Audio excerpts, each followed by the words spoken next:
Паводле царкоўнага падання Прасвятая Багародзіца сама спляла свой пояс з вярблюджай шэрсці. Святыня беражліва захоўвалася і на працягу стагоддзяў заставалася прадметам глыбокай пашаны. Более 2000 лет Пресвятая Богородица носила этот пояс, да? И сегодня мы через века, через тысячелетия встречаемся с Божией Матерью.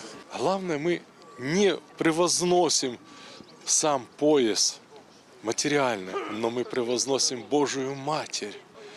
И молимся, и просим, чтобы был мир на нашей земле, чтобы мы с любовью в сердцах встречали друг друга, улыбались, радовались той жизни, которую Господь нам дал по молитвах Пресвятой Богородицы. Асноўная частка пояса Прасвятой Багародзіцы захоўваецца ў манастыры на Святой гары Афон. Часціцы святыні знаходзяцца ў розных месцах і перавозяцца для пакланення. У Беларусь каўчэг прыехаў з Казанскага собора Санкт-Петербурга ў рамках праекта «Духовная сувязь». Хамельчане сустрэлі святыню з любоўю ў сэрцы ў дзень яднання двух народаў. День единения Беларуси и России.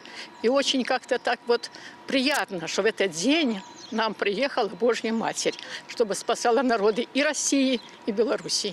Потому что, чтобы мы жили в мире, в здравии и благополучии, и всем, конечно, добра.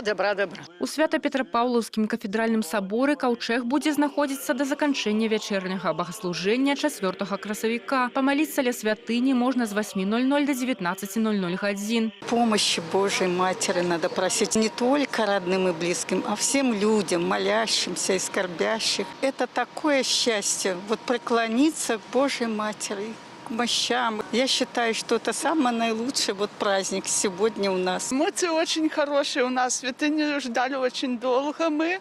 И будем молиться, чтобы Матерь Божия нас хранила, и чтобы огонь нам сошел. Очень рада, что к нам в Гомель приехала такая святыня. О чем молитесь Пресвятой Богородице?